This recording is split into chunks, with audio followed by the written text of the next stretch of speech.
This is the field of 68. I'm Vince Wolfram. I'm Jojo Cavanagh in Auburn, Alabama. And this is Straight Out the Jungle.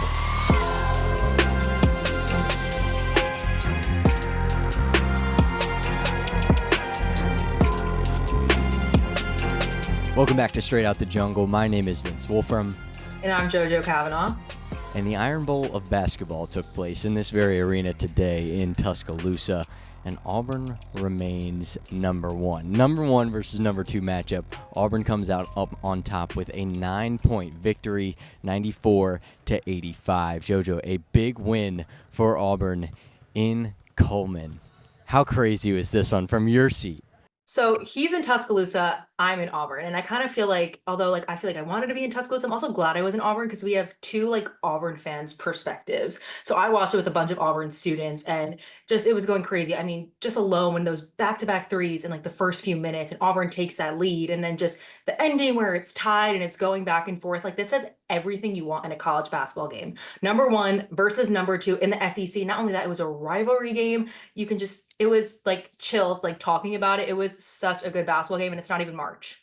It lived up to every last bit of number one versus number two that I think any college basketball fan or not, or just casual ESPN watcher could probably have ever dreamed of. And this game, just from the pregame, with it being number one versus number two, the hype was absolutely there. And in the gameplay, too, you could sense it, and it felt like it. From very start to the very finish, it was a nail-biter through and through. You never thought any team was quite safe. But it did begin in the first quarter, and it got off to a fairly fast start, too. Yeah, Auburn took a 9-0 lead. Miles Kelly shoots a three. Janai shoots a three. Dylan gets the offensive rebound, and Janai shoots another three. So right away, I just had chills because when Janai Broom is shooting back-to-back threes, you know you are in trouble. And coming off the past couple of weeks where we felt like Janai Broom just didn't look 100% like himself, first half Janai Broom he just looked at 12 points. I felt like in the beginning of that first half, he just looked incredible, and it was the Janai Broom that we knew. But yeah, just all of those threes to start off on a 9-0 run, and then Auburn gets up 14-4, 10 points in Coleman Coliseum. That first half, the beginning of it was awesome. Yeah, and a cool moment I noted from sitting on the floor for the game, Janai hits those 2 threes. He looks to the Auburn bench and says, "I smell blood." And it's just like we talked about the other day, having it circled in blood on the calendar. Now they were playing for blood, and the Auburn sought that in the first half. Janai Broom was going at it. He was shooting threes. Miles Kelly started the game out with 3. Fast start, I think, certainly has been medicine for Auburn at the beginning of games. We've seen it go the opposite way. Slow starts, hard to come back from, but in this one, Auburn jumped out to a very, very, very early lead, and those first couple minutes, those first 5 or so minutes, were awfully convincing. And I thought, in addition to Janai Broom's big first half, I thought Chaney Johnson was a consistent factor from the moment the ball tipped until the buzzer sounded at halftime. He had 12 points in that first half, too. Was one of 2 Tigers, he and Janai Broom, in double figures in the first. But Chaney was 50% in that first half. But once again, it was that similar feeling we've gotten with Chaney Johnson where you feel like every shot is going in. And I thought those 2 bigs, although it wasn't necessarily from the inside like typical Auburn bigs would, it was kind of from the mid-range and out, I thought. Chaney was getting to his spots on the block and trying to score, getting to his mid-range jumper. And Janai, he got his from the block, as he does, but he also made a couple of threes to kick off that big Auburn run. But what did you think of the 2 plays of the 2 bigs to start off the game and throughout the first half? Yeah, I'm going to talk about, I think Janai Broom and Chaney Johnson were the first half, and then I think Denver Jones and Tahaad Pettiford were the second half. Chaney Johnson, whenever I feel like Alabama defense did not have an answer for him. They were kind of playing the same defense with Chaney Johnson as they do Dylan Cardwell, and you can't do that because Chaney Johnson is comfortable taking those shots, and he had 2 threes. He was 2 for 4 from the 3-point line in the first half, and so was Janai. They both had 12 points, and both of them had 2 threes. So I think that was huge, and Alabama didn't prepare for that. And Bruce Pearl spoke about it a couple of games ago, saying when Chaney Johnson starts shooting threes, Auburn's ceiling just goes up. And that is so apparent in this game because in the first half, it was the Chaney Johnson show, and Alabama just had no answer for him. in that first half, it was tight. It felt like at points Auburn was not getting the 50-50 balls that they usually did. It felt like some, especially when Alabama was on offense, those second chance opportunities presented themselves. And I talked about it in our last episode too when we were previewing this game. I said second chance points can't be a thing. And in the first half, that's what sort of kept Alabama in it, was their ability to get the ball back after misses. And they did miss a lot in the first half. They weren't finding the net as they have been over the last couple of months as one of the highest scoring and most efficient teams in college basketball, especially scoring from the three. And I want to point that out too, is that the guards from Auburn did a fantastic job on defense, especially Denver Jones. I know we'll get to his offensive game, but it seemed in the first half that he was driving Mark Sears crazy. Like, that's what the vibes were. And Bruce talked about it, too. He said, this guy, he talked about it in his press conference. He said, Denver Jones should be recognized on the Naismith defensive first team. That's what he should be. That's the kind of level of defender that we're dealing with here with Denver Jones. And in the first half, Mark Sears, 2 for 8 from the field, 0 for 5 from 3. That doesn't just happen on your normal Saturday, and that doesn't happen every week. It happens when Denver Jones plays defense like he did tonight. He looked like a pro on the defensive end. We talked about this matchup coming into this game as Mark Sears and Denver Jones, and we really wanted Denver Jones to lock him up. And in the first half, for Mark Sears to go 0 for 5 from the three-point line, there were multiple times when Nate Oates took him off the court because it just didn't seem like his shots were going down, and that's because Denver Jones was guarding him. And just also, great Grant Nelson, he had 6 points. He was their leading scorer in the first half. To have your leading scorer for Alabama have 6 points for Alabama, that is a really good offensive team. It's just Auburn was really good in the first half. And then something I also noticed, though, was Auburn really needed to fix the rebounding battle in the first half. It kind of felt like every time Auburn missed a shot, Alabama got the rebound. At the end of the first half, Auburn had 23 rebounds, Alabama had 27. And then at the end of the game, Auburn had 40 and Alabama had 49. So this is another game where Auburn lost the rebounding battle and still won the game. And if you would have told me that coming into this game, that Auburn would lose the rebounding battle and win this game, I would not have believed you. So that is, I just definitely would not have believed you on that. So shout out to all of those guys that stepped up, but Auburn lost the rebounding battle and won the game. And I think the level of confidence in the first half was very high. Chad Baker-Mazara, Janai, they were all getting in on those rebounds. Janai, I think, had 8 in the first half, and Chad had 4 too. So a guy that comes in banged up, didn't even start today. Chris Moore got his second start in a row because Chad Baker was banged up.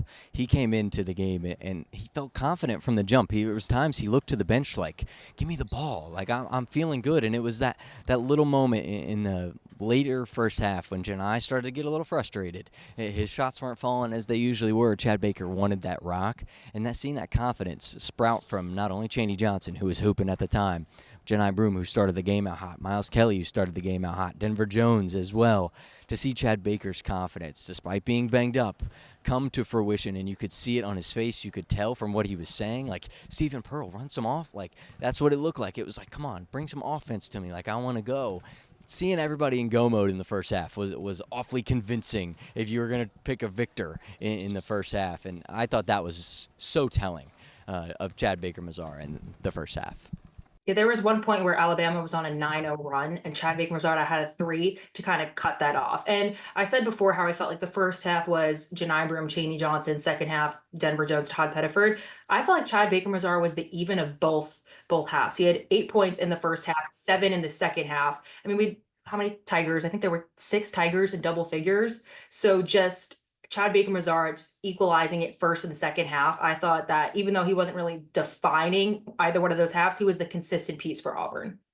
Yeah, and in the first half, there was a lot of consistency. There was only 2 guys in negative plus-minus, and one was Jaheim Hudson, who only played 44 seconds, and the other was Tahaad Pettiford, who was just under that 0 mark. Everybody else was playing positively, and when you have that kind of effect on the game, great things are going to happen. And in the second half, another hot start for Auburn, and they were making great things happen. And somebody who was doing that, his name starts with D and ends in Denver Jones. He was off to a racing start in the second half. Looked like he couldn't miss to save his life. Auburn starts the second half on a 7-0 run, and that is because of Denver Jones. He started the second half with the 3, then had a block on Mark Sears, and then came back and had another three. Just that sequence in itself. And Denver Jones came alive in the second half. And I just really loved how after the Florida game, like we said, he was 0 for 4. He just did not look like himself on the offensive side. Then had season high 21 points against Vanderbilt. And then coming into this game to have 13 points, double digits against Alabama in the second half when Auburn needed it. Just like I said, all those conversations about benching Denver Jones clearly should be shut up now because he was awesome in the second half. Yeah, Bruce had nothing but high praise for Denver Jones after the game, not only on offense, making threes when Auburn needed it, but also on defense. Like I said, he called him should be on the Naismith Defensive Player of the Year, top 5. But also Nate Oates talked about that as well. A reporter asked him, he said, did you think Denver Jones would have exploded like this? Like, did you see this amount of good from Denver Jones in a scouting report? And he said, we knew he was good. We didn't know he was that good. Like, he kind of stuttered on himself. Like, we didn't know he was going to do that. Well, America, take note, because Denver Jones is here, and I don't know that he's leaving anytime soon. I think he's here to stay. And this defense, it is the backbone of the entire guard room, whether that be teaching Tahaad Pettiford how to do similar, whether that be his impact on bigs, getting in actions. There was an amount of times he forced Sears and he forced Holloway into tough spots where those guys couldn't do anything. There was times on the baseline especially, he would bring Sears to the baseline, and Sears would try to juke and jive and try to go one way, but he couldn't. He just could not. And if he did, he went right into the bigs, Dylan Cardwell and Janai Broom. It was nonstop defense from Denver tonight, 40 minutes of straight lockdown, except in that one port in the second half where Auburn's defense didn't lock down. Denver was out of the game. Auburn's up 14 points. Mark Sears hits those back-to-back threes, and you can feel there was a little bit of a momentum shift. There was something happening, and the second I thought that Bruce Pearl got Denver Jones back in that game, I felt confident that the team could do what they had done before Denver Jones had been subbed out of that game and contribute the most that he could on defense. That sequence in itself where Mark Sears hits those threes and kind of sparks Coleman Coliseum, sparks the whole Alabama. You saw the bench start standing up. But if you go look at the box score, Mark Sears had 13 points in the second half. So you're like, wow, he must have got on fire. The only 2 sets of points from the floor were those 2 threes. 7 of those 13 points were from the free throw line. And that is because Denver Jones was able to lock him up. Right when you saw Mark Sears start to catch fire with those 2 threes, then Denver Jones comes back on the court and just shuts him down. He was 2 for 9 from the floor in the second half.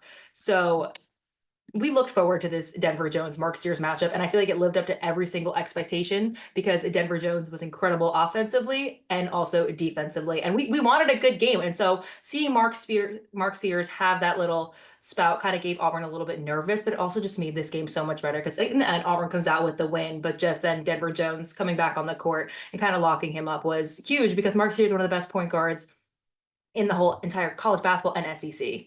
Another matchup, the two that I thought as the game went on, it got more intense was Philon on the guards of Auburn. He was the one that I thought, in the absence of Spears, not necessarily the absence, but the absence of great play that we're typically seeing from Mark Sears, I thought Philon stepped in big time. He brought some swagger. He brought some excitement to this arena that helped Alabama certainly get back in this game. And when Sears came back in the game, it was almost like Philon took a backseat, which I think ended up hurting Alabama in the end because he was a guy that was making shots in the first half. He was kind of leading the Alabama charge a little bit. So that was a matchup I didn't expect to be as good as it was, but I guess as a side piece to Denver Jones versus Mark Sears, that was a matchup that I really enjoyed. Yeah, I'm kind of glad you brought that up because to me, I know I'm an Auburn fan saying this, but for Mark Sears and Philon, I thought their relationship and the difference between Denver Jones and Tahaad Pettiford is kind of drastic. I think when Mark Sears is on the court, he kind of commands the ball more and he kind of is the star of the court per se. But when Denver Jones on he lets Tahaad Pettiford shine. He lets Tahaad Pettiford knock down those threes. And I think that is the difference between Auburn and Alabama is Auburn has that depth, but they're not letting it be controlled kind of by Mark Sears. So that kind of was I think cool for you to bring up because Philon and Pettiford are both freshmen. I was looking forward to kind of the matchup between those. And I feel like when Philon's on the court without Mark Sears, who was that spark for Alabama. When Mark Sears came on the court, it kind of died down a little bit, which is in contrast to when Denver Jones and Tahaad Pettiford play on the court together, there is a spark. And then when Tahaad Pettiford is without him, there also is a spark. Yeah, certainly Denver brought the spark all night. Tahaad, I think, was just born with it. He has a little bit of pep in his step that not a lot of people have in college basketball. It's just an element of special. And Bruce talked about the play of Denver Jones. It felt like in that almost like 11:50 mark at that timeout that the thing that was going right for Auburn was Denver Jones. And Bruce said, talking about the 9-0 start, the 3 threes to start the second half. He said with Denver and Miles coming off screens, and when they set their feet and they catch and shoot, he said Bama fans in here said, "Oh, no." Where he said, "Oh, yeah." And that's just how it was. You felt like Denver was going to knock it down every time he caught the rock and let it loose. And his impact on the second half was certainly not one-fold. It was he impacted the game in plenty of different ways. And one way I thought, too, was bringing in another veteran like Chris Moore. He made a huge impact tonight. Just in, I think it was 9 minutes he played. He had a plus-minus of 17. Denver Jones had a plus-minus of 18. So Chris Moore coming in, playing defense. I know at the beginning of the year when Auburn lost to Duke, Tahaad Pettiford gets pulled out of the game for defense. It wasn't for Chris Moore, though. Chris Moore this time in the game in the final minutes, subbing out with Tahaad Pettiford for offense and defensive purposes, gets a big block to really just crash the momentum that Alabama had towards the end of that game was squashed, I thought, when Chris Moore got that rejection. I'm glad you brought that up because you may look at the box score and Chris Moore started, he had 0 points. But when Chad Baker-Mazara fouls out in the last few minutes of the game, Chris Moore is able to step in when Auburn needs it on defense. And like you said, that crucial block, that was just really good to see from the veteran stepping up in his time when it is needed. And like I said, you won't see it on the box score, but you felt it in those last few minutes of the game on defense for him. I love when Bruce shows the trust, too, in a guy like Chris Moore, a dude that's been here for 5 years. He's the most unselfish guy on the team, in my opinion, giving up minutes to this person or this person and just playing his role. And Bruce talked about that. It's part of the culture at Auburn. It's feeding into the chemistry of this team. And Bruce talked about that lapse in the middle of the second half, too. When Chris Moore came in, he said, I didn't call a timeout in that stretch. I didn't care how many threes Chris Moore had missed. I was going to leave him in the game for defense. And that run with the Chad 3, and then the Tahaad 3 as well, which Bruce called the dagger. That run, that sequence of back-to-back threes and fight back from Alabama, I thought that was the defining moment in this game. Chris Moore's block was certainly the end of what you could call momentum for Alabama, but I thought those 2 threes, the back-to-backs from Chad and from Tahaad, were really, really the soul crusher of Alabama with a couple minutes left in that second half. Yeah, just in general, though, soul crusher was Auburn's defense against Alabama beyond the arc. So Auburn made 12 of 30 three-point shots. Alabama only made 5. Alabama's 5 for 26 from the 3-point line. Now we're the team that has Mark Sears, the team that has Aiden Holloway, which is he is supposed to be a sophomore stepping up, one of the really good 3-point shooter. I think you tweeted out a video of him warming up, and I don't think he missed a 3 in that video that you tweeted out. Nope. So just for Auburn to keep Alabama to 5 3-pointers, so 2 of those are Mark Sears, so just 3 others with that is not Mark Sears, that is a huge factor of why Auburn won this game. Like we said, defense wins championships. Yes, Auburn had, 94 points, but Auburn's defense in this game was incredible. Yeah, definitely was. And Bama, too, they really struggled to pass the ball. They only had 8 assists on the night, and their season low previously was 11 at Ole Miss. So for them to not have the assist, and Nate Oates talked about Mark Sears in the postgame. He said Mark Sears finishing at the rim was, quote, not good. And that's how he said it, too, not good.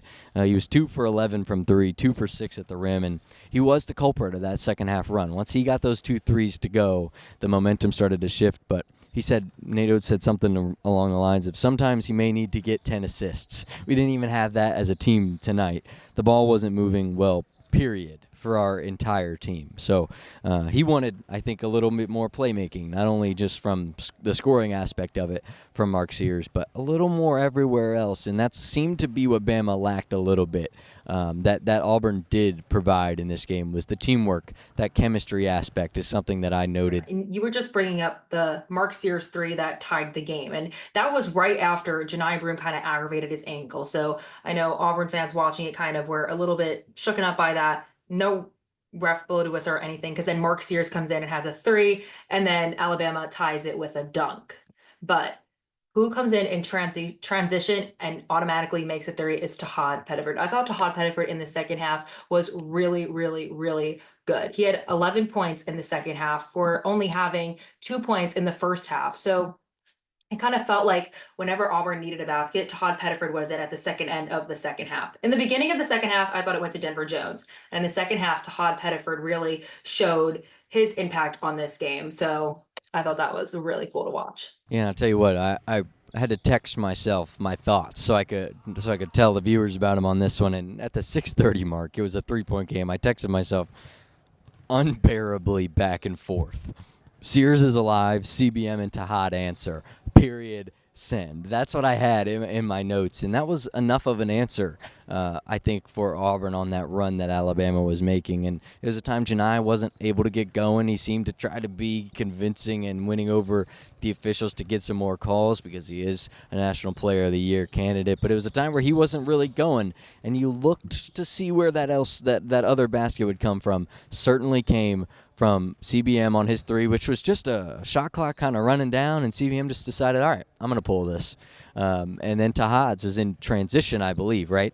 He just caught the ball in a transition and pulled up with that 1-2 step like we know he loves to shoot. And that's a moment, too, where after that, I think they needed Denver Jones desperately to finish out this game. I thought Tahaad Pettiford was fantastic all night, whether that be getting his teammates involved, advancing the ball, trying to control the pace. I thought he was pretty good at that tonight against Alabama, and as was Denver Jones. But for a freshman, Tahaad Pettiford is just off the charts. Yeah, and kind of at the end of the game, like a minute and 50 seconds left, Alabama starts fouling. Tahaad Pettiford gets fouled. He makes both of his free throws. So we saw this against Texas. We saw this a couple times this season, him making both of those free throws. And that ends up being huge for Auburn, him and Miles Kelly making those free throws at the end, because Janai Broom missed 4 free throws at the end of the game. Not gonna lie, that got me nervous a little bit because you felt like Alabama is a team that can come back in a rivalry game in the SEC. This Alabama team could come back at any given moment. So Janai Broom missing those free throws definitely gave me a heart attack. But Tahaad Pettiford, Miles Kelly, and I think Denver Jones also had a couple of free throws that really set in place this win for Auburn. But just, I think Alabama had way more free throws than Auburn, I think, at this game. What was it? So Auburn was 22 of 32 from the free throw line, while Alabama was 26 for 35. So Auburn made less free throws in this game. And I think a lot of that is Janai Broom missing those 4 at the end, but just I think it was crucial for Tahaad Pettiford, Miles Kelly, and Denver Jones to make those at the end. Because like I said, in close games, the last 2 minutes of this game took like 10 minutes because it was fouling back and forth. So that is crucial to win these games. Yeah, and you mentioned free throws being your heartbreak or heart attack, I guess. My heart attack was with those fouls that led to those free throws. Dylan Cardwell, all the calls against him tonight were questionable. I thought he actually did a great job of going straight up, but fouls out with, 8-9 minutes left in the game. You lose one of your best defenders, especially in the paint. He's by far your best defender. A couple minutes later, Chad Baker-Mazara fouls out too, and then you wonder, you're looking down the line at the bench like, who else we got? Like, that's probably what Bruce was thinking, like, hey, all right, I need somebody to come in, get some blocks, come in, get some rebounds. Who am I going to go to? 2 of my best guys are fouled out, but the dudes on the floor, they managed to pull the game away, whether that be Chris Moore, whether that be Janai Broom, whether that be the lockdown play of Denver Jones for 40 minutes, whether that be Miles Kelly, like Coach Burgo talked to us about, playing on 2 feet. They learned today how to manage, and Bruce talked about that too. He said we managed, and he looked at the crowd and he looked at the press room and kind of smiled. But it was true. When you're down players like Auburn was in that moment, you rely on the guys that you've got, and they managed to pull out a win in a major way with the situation that those guys were put in. You mentioned Miles Kelly. He had 12 points in the second half. He was perfect from the floor in the second half, 2 for 2 from the floor, 1 from the 3, and then had 7 free throws. So I just thought in a game, like I said, where I thought the second half was kind of dominated by Tahaad and Denver, and also when Janai Broom comes back in, when Dylan Cardwell fouls out and Chad fouls out. But just Miles Kelly kind of in the second half, towards the end, you wanted him to have the ball. It felt like he couldn't miss. He felt like he was comfortable. And I know Burgo spoke to us about that, was kind of not only just aside from 3-point shooting, you asked him what Miles Kelly's biggest contribution on offense was. And he talked about him driving to the basket. He talked about it he said it in a much more basketball term way, but just Miles Kelly, his ability in the second half, I kind of was always comfortable with him having the ball. Yeah, Miles, I mean, he played the third most minutes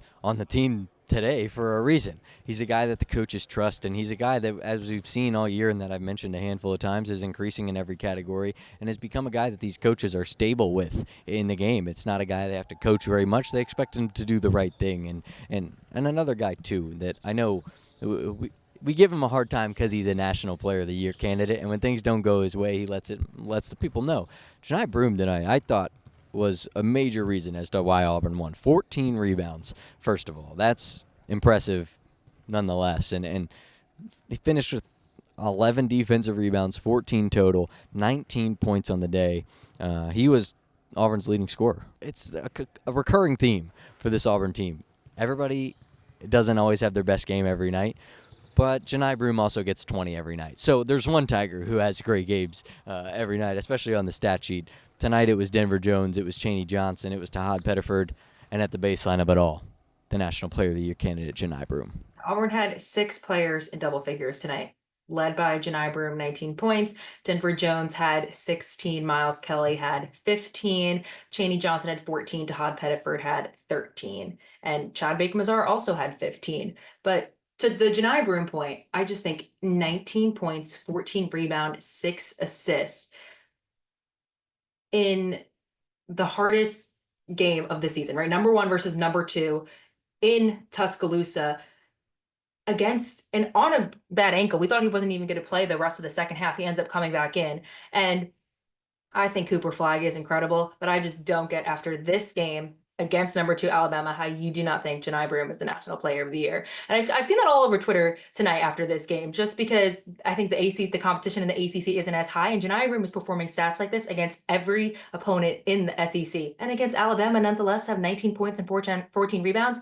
That is the National Player of the Year. Certainly hard to argue against it, right? I feel like every game he's produced, there's not a game where we're like, goodness gracious, Janai Broom did not have a good day today. Like, there hasn't been that game. He's had rough games. He's had gritty games where he's had to just kind of tough it out and score in ways that aren't as usual or as normal to him, but he still makes it happen. He's a double-figure machine, and tonight was no different. And I know I talked about it in our little preview of Alabama after the Vanderbilt game this week, and I talked about three-point shooting. You need to win the rebounds, and you needed to make a couple of threes as well and limit Bama in that aspect.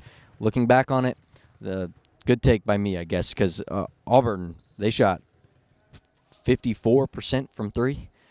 When you shoot 54% from three, you make 6 of 11, you're in good shape. Alabama, 3 of 11, shot 27% from three. That's a big difference. And for a team that relies so much on shooting the three like Alabama does, they needed to hit a couple more to be in the game tonight, and they did not. And Auburn did in the moments where they needed to, especially that Chad Baker-Mazara and Tahaad 3 late in the second half. But that was just a stat I wanted to note. Alabama shot 19% from the three-point line and was 14 of 30 from layups. I never thought I would hear that. I really thought that I had hoped that Auburn would win. On the road in Tuscaloosa, it wasn't for sure for me. I think this Auburn team is incredible, but I thought this Alabama team is really good. The fact Auburn won by 9, the fact that Alabama never led in this game. Yes, they tied it. They never led. And that was the first time all season in the first half that Alabama never had a lead. So Auburn's offense scoring 94 points, Auburn's defense controlling them from the three-point line, controlling them from layups was just, this was a number 1 team in the country performance by Auburn, and it was collectively as a team. Yeah, I guess I should have mentioned, too, those three-point percentages were in the second half. When the game was a little bit up for grabs, Auburn outshot Alabama in their comeback attempt. But I totally agree with you there. Auburn's defense, I think, is the winner of today, and their offense just did what they needed to do to come out on top, and they outperformed that of Alabama. So Bruce had stressed all week to us about the defense that Auburn needed to play to come in victorious against Alabama. He said we have to play our best. And on defense, they played sure close to it. And Bruce, he had some history tonight, too, that he unlocked. Bruce Pearl became the first college basketball coach in the history of the sport to win a number 1 versus number 2 showdown with 2 different schools, the first of which was when he was the head coach at Tennessee in Knoxville when they beat Memphis in 2008. The second of which was today in Tuscaloosa as number 1 Auburn beat Alabama.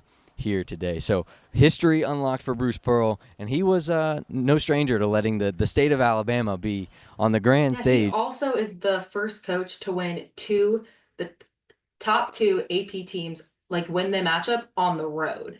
And he spoke about it in his press conference. He said, all eyes of college basketball were on the state of Alabama and the SEC. I'm a big fan of making history, and I know that 1 and 2s are rare. We've got 2 road wins in the 1-2 matchup that I will cherish.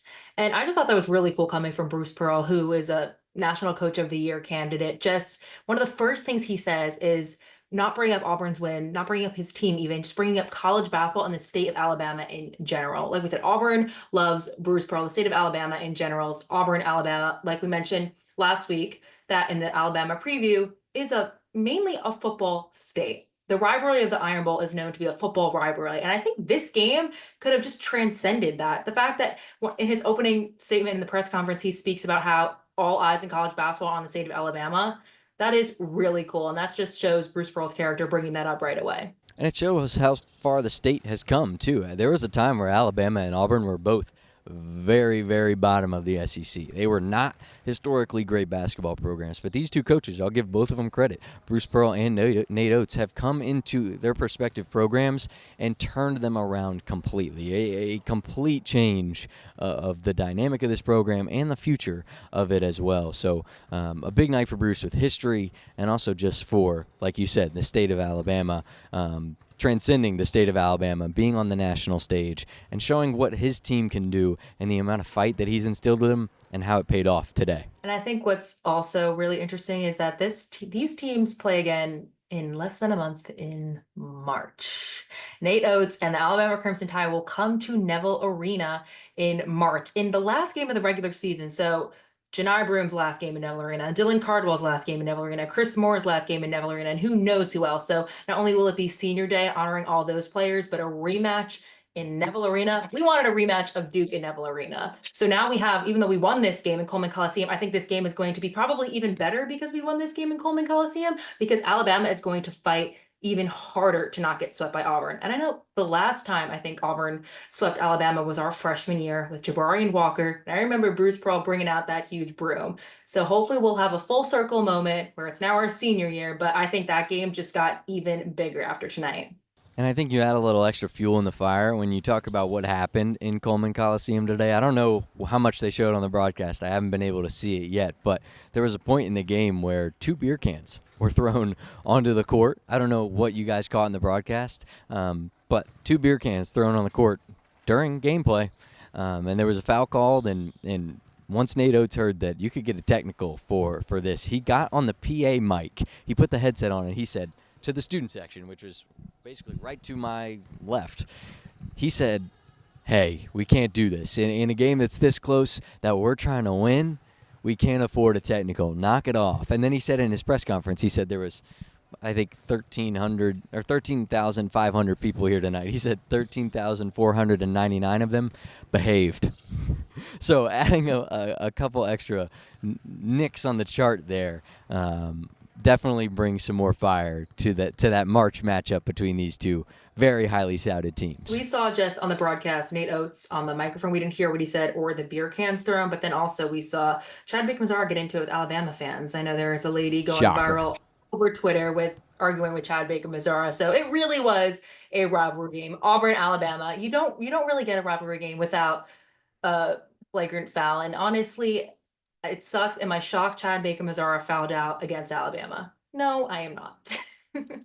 Yeah, no, it doesn't shock me either. And I want to note too, before we jump off or before we do toasts, there's some leadership on this Auburn team that is really, really worth noting. Dylan Cardwell, after the game, they're in the team huddle. One, they move it off the Alabama logo. They didn't want that level of disrespect. They move it closer to the free throw line. And there's some young guys letting their emotions out. And Dylan says, hey, act like we're the #1 team.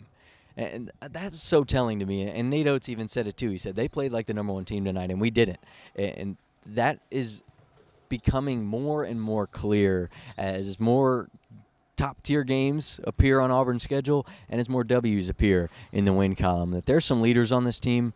That average age of 21, that's proving to be a great thing for this Auburn team. There's experience. There's also a level of maturity that comes with winning a game in your rival's arena where, yes, you can have your moments of celebration, but act like you're the number one team. I thought that was just a cool moment from the cap for Auburn basketball. I saw that on your Twitter. That was after the game. I thought that was really cool too, just seeing how the season's not over yet. And this was an incredible win. The first win, number 1 versus number 2 in the SEC. Bruce Pearl gets it, but just in general, seeing that Auburn is not being overconfident, not letting egos come. Yes, don't get me wrong, they're celebrating as they should. They're playing take over your trap in the locker room, which I think is awesome. But at the same time, they know that there are more games left to play. We've spoke with the coaches. They're taking it one game at a time. The brackets came out and Auburn was the number 1 seed in the South, projected to be. And just, they're not even looking at March right now. They're looking at their next opponent. And their next opponent is Coach Cal and Arkansas. Yeah, it's certainly going to be a fun one. Arkansas, basically, if you watch Kentucky basketball last year, it's that team plus a couple. DJ Wagner.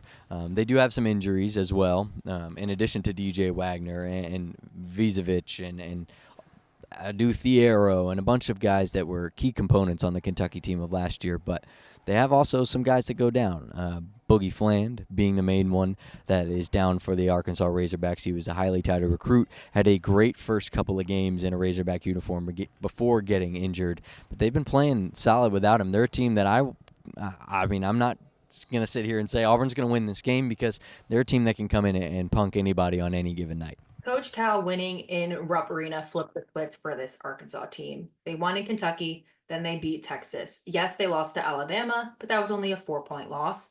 Came beat LSU, and then today they lost in a close one at Texas A&M, which is the number 8 team in the country, 69-61. So that win for Coach Cal, I felt kind of flipped the switch for this team.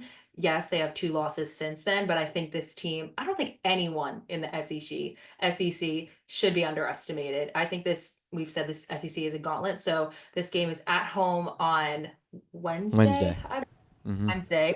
I think it's another late one at 8:00 at night, 9 p.m. Eastern. But I'm excited to see Coach Cal in Neville Arena. I know him and Bruce Pearl are pretty good friends, and that'll be the first time we see Coach Cal in Arkansas in Neville Arena. So, like I said, I don't think this team should be overlooked in any aspect, especially after Coach Cal won in Rupp Arena. He can win in the jungle too.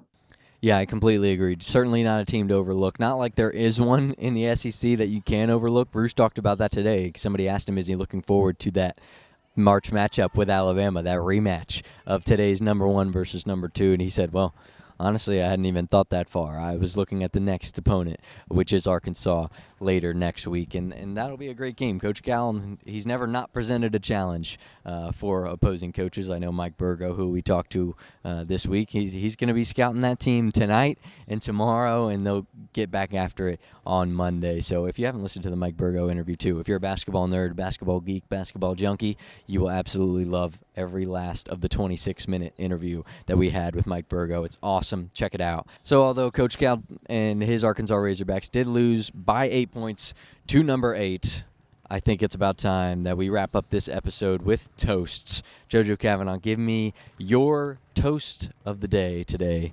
In college basketball or beyond, who are we toasting? I feel like it's repeat every time we do someone Auburn, but this was a number 1 versus number 2 matchup, and Bruce Pearl does it twice. So I am toasting to Bruce Pearl. I think the way he's a National Coach of the Year candidate, the way he's coached this team, the way he's led this team, this win is huge. The fact that he's done it twice is remarkable. And I'm also going to do one more other toast. So shout out Mom and Dad. They're going to watch this. They're going to be happy. They all went to the St. Pat's Bar in New York City, which is the Auburn Bar in New York City. So if any New Yorkers are listening to this, definitely go there. But they were just sending me videos and stuff. And the fact that the Auburn family is in New York City, I think that is super cool. So shout out, my second toast go to St. Pat's Bar and Grill in New York City for having Auburn love in New York. How cool is that? Yeah, they say that War Eagle jingle kind of goes wherever it takes it, and I guess the world took it to New York tonight at a bar to watch this one. Awesome stuff there. Shout out Mr. and Mrs. Cavanagh for holding down the island and holding down the Auburn Connects out in New York. My toast is going to be a pretty different one. I don't think you're going to expect this. I'm going to toast to College Game Day. because Auburn is 2-0 in college game day appearances this year. I feel like it's rare that Auburn has that streak, so I figured I would acknowledge it while we've got it now. I hope that doesn't jinx any future college game days, and I don't think it will, because I think Auburn's good enough to win any game that they're in the rest of the year. But 2 wins in a row when college game day comes for an Auburn Tigers game, and I'm sure Billis and his crew, too, for calling these games. Whew, they're probably getting sick of watching Auburn. They've seen Auburn so much, which I just think it's funny that they're coming for basically every single game. It's awesome. Yeah, Jay Billis has called this game. He just called Auburn, Florida, called Auburn, Tennessee. Did he call Auburn Duke? I think he called Auburn Duke. So how many Auburn games were he called? That's when Jay Billis is calling multiple of your games. That's how you know how good Auburn is. And Auburn is 2-0 with college game day and 2-1 when Jeff Goodman comes to town. So there's a positive there.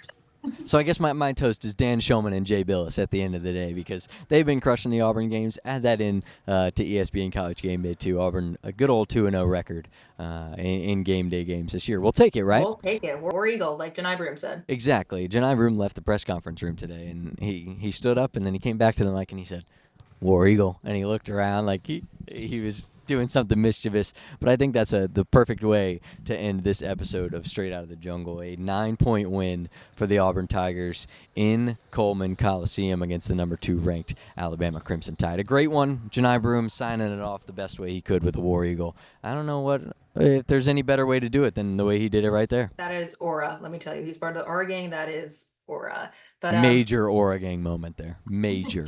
You're in Coleman Coliseum. I'm in Auburn. I went to Toomer's Corner after celebrated the win. It was packed. It was insanity. There was toilet paper everywhere. So when you drive back, you're going to drive past it and you're going to love it. But from Auburn, Alabama, I'm Jojo Cavanagh. From Tuscaloosa, Alabama, where I haven't had much food since the game started. I need to go eat. I'm Vince Wolfram. This has been Straight Out of the Jungle. Good night, and Auburn, go celebrate. War Eagle. War Eagle.